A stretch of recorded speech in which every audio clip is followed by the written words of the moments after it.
Hi, everybody. It's been a while. I started today, Monday, January 12th, off kind of crazy. I keep wanting to say I'm tired, but I need to recharge because I have been doing stuff. It's just, I wish I could be doing some other stuff, is pretty much what I'm thinking. Because even this weekend, I have a vibrating plate that is supposed to help your lymphatic flow and blood circulation, all the things. And really, you only have to do like 10 minutes. And I was like, I don't have time. I got to do other things. Well, then I stopped myself and I'm like, no, I have 10 minutes. I'm going to get on it and just be. And then it was over. And I had it in and I was done.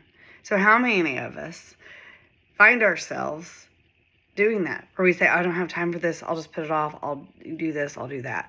Kind of like even with things that we're not proud of or things that we've done that we know would disappoint somebody, if we would just say it and get it over with. Because guess what? We made the decision and we did it, so why are we holding off? Because guess what? In life, everything comes to light. Somehow, some way, it will be found. And I love that because Jesus doesn't give up on us. He's always helping us shed light and helping us get to where we need to be.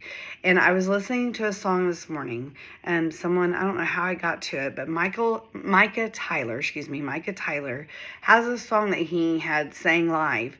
And he said some songs just hit different live. And it's one of his new songs. He hasn't published it or anything, released it, but it's called Perfect. And there's so much goodness in it. I had where I wrote down some just notes of just, I'd be perfect if it weren't for is in his verses. And how many of us say that? I'd be perfect if this wasn't happening, or if I didn't have to go through this, or if I hadn't gone through this. And the thing is that we cannot be perfect. Only Jesus can. And we need to remember the peace inside that God gives us because of his promises and that we are never alone. And we need to give him all the things. It's kind of like we've been watching Tracker. And we've been behind, but we're catching up, me and the girls. And the biggest thing with him is he kept getting hung up on his father, and that his father had died, and he just couldn't let it go. But what's funny is, in each episode so far in this season that we're watching, everything at the end, he's telling these other people that he's helped find people that he needs to let it go, that they need to let it go. And I'm cracking up because how many of us find that in our lives where we have these lessons we're supposed to be learning, but we're great at pointing it out to everybody else on stuff, but then we need to reflect. We need to look in a mirror and say it back to ourselves. And I know that doesn't happen for every single thing, but it happens with the majority. And just remember, God is the only one that does things perfectly. And so here I am, finding myself not getting book 4 done. And God was so good to give me people over the weekend to remind me. They've been reading the first 3 books, and like that, some have gotten it through the second book so far, some have gotten through the first book, and they're ready for the next book. And I haven't been going out. I kind of got a little, kind of pushed back a little bit because it's like, this is a lot of work for getting no results hardly at all. But then I have to remember God has a perfect plan. Just like this morning when I got up and things were crazy and I could not find my purse from yesterday because I had this little travel purse that I had and I needed to pull it out because I needed a little bigger purse to carry things because the other one was getting kind of stuffed full. So I thought I need to upgrade just to a little bit bigger. And I could not find that purse anywhere. I'm like, I know I had it yesterday before church because I know I took the new purse to church. It was in the garage, on my treadmill, in the cup holder.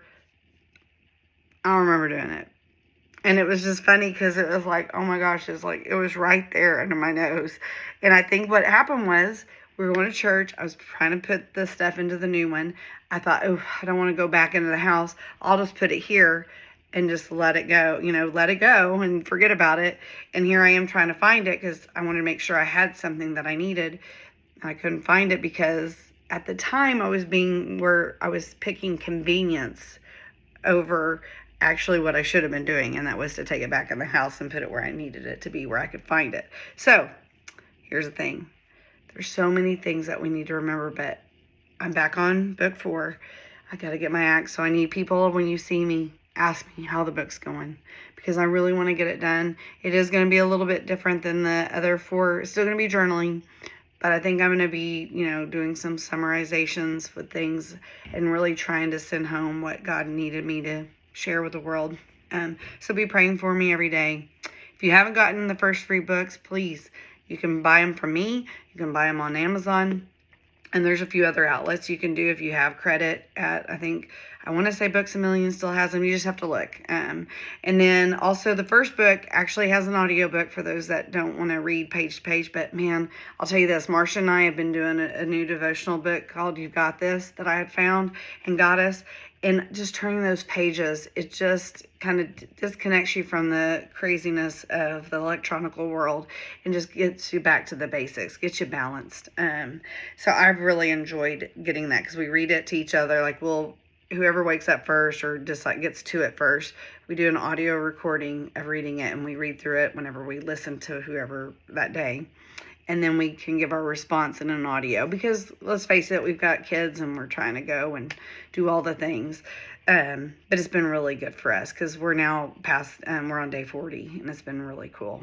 So in thinking of it, I'm redoing my calendar that's up here on the wall that I'm kind of showing, I'm looking at. And guys, April 25th of 2026 is Lillian's Sweet 16. Can you believe that? It's been 16. Sorry, I thought I was going to have it together. 16 years since my baby came into this world, my first one, and changed my life forever. It redirected everything. And I feel like 16 years later, I'm finally in a place that I'm owning some stuff that I needed to own a long time ago. I've kind of let the devil trip me up. And but as I'm mapping it out, and actually on the calendar, I started with yesterday, the 11th, and then I went all the way to her birthday, which actually hits exactly the end of on her birthday is the last day of this 3-month calendar. And then I backtracked to go count to see how many days are left.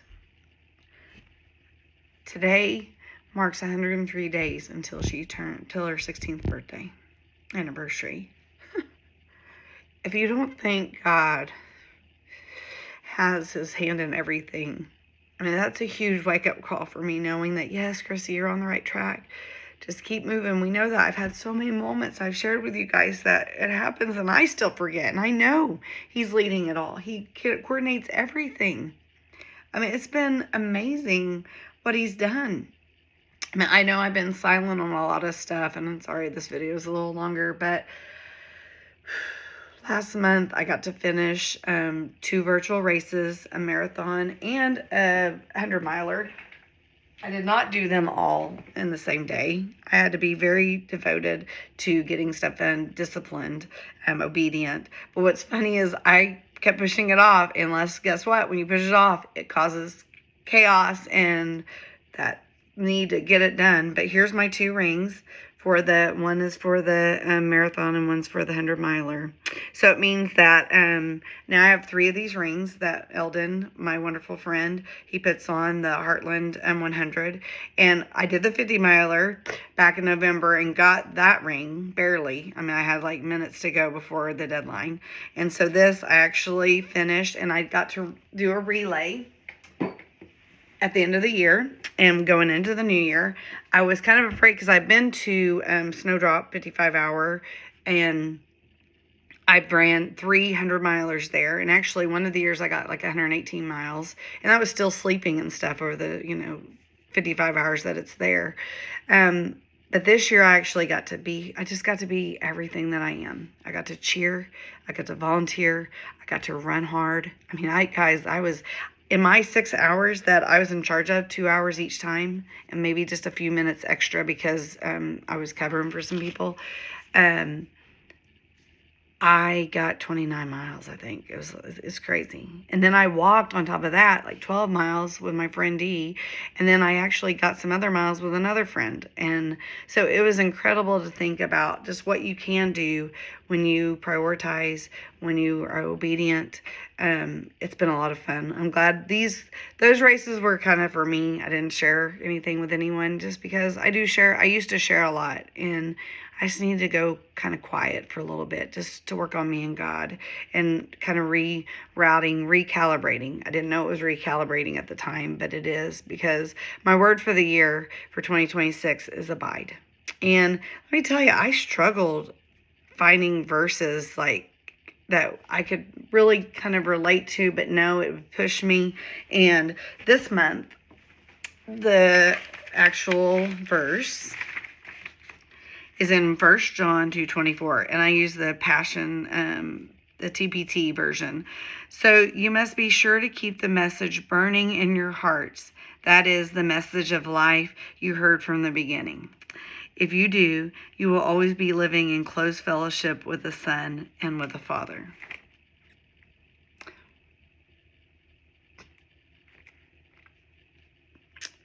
See how God just pulls it together? It's so awesome, guys. I don't know how he just keeps blowing me away, but just when I think I'm like, I get defeated, and I'm like, why? Because he does this moments of coordinating everything. That there's 103 days left till her Sweet 16. The verse for the month for Abide. It's amazing. So no, guys, God's plan is it. Like, when things don't work out, trust him. Know that he has a plan. My original plan for these books, I mean, they've altered throughout all the last 16 years. But when I got really serious, first book was 2021, second book was 2022, third book, was supposed to be 2023. And then the kind of things, the wheels fell off the wagon. And here we are. Fourth book should have been done 2 years ago, and I haven't even got it to the first full edit with my editor. And I'm praying, please pray that she can still do it. But my biggest thing is, remember, you're not perfect. And you have to keep making small decisions that do amount to the better things. My best friend Marcia, she's been killing it on her health journey and just recalibrating her whole system. Getting to see God work through her life and what she's doing is phenomenal. But it's true for any of us. It's those small decisions. Stop accepting mediocrity. Stop accepting that you've lowered the bar so low that you can't, there's nothing. You have to have some expectations for yourself. Don't worry about other people. You can't change them. But you can change what you're doing. Just like Piper and I, she's 14 now. And we were talking about just how making decisions and what that looks like for everybody. Guess what? It doesn't matter. You can't change what other people are doing. You can change what you're doing. You can focus. You can get there where you need to be. And guess what? What other people are doing in their lives has nothing to do with me. So whether other people in my life have all these opinions and decisions and the things they do and things they say, the things they do, I don't have a say in it. So I hope that we can know that each of us has our thing, that each of us has a purpose, and come into that. Know yourself. And when you look in the mirror and you don't like what you see, you have to start making some small changes so that you can love the person that sees you right back in the mirror. Okay? Sorry this is long, but I love you guys. And I just felt like finally, raw and real. There's no makeup. It's just me. My hair's kind of crazy. But it doesn't matter anymore. This is what I'm supposed to do. So I love you guys, and I hope you got something from this. I'll be praying that we all get to where we're supposed to be. Talk to you later.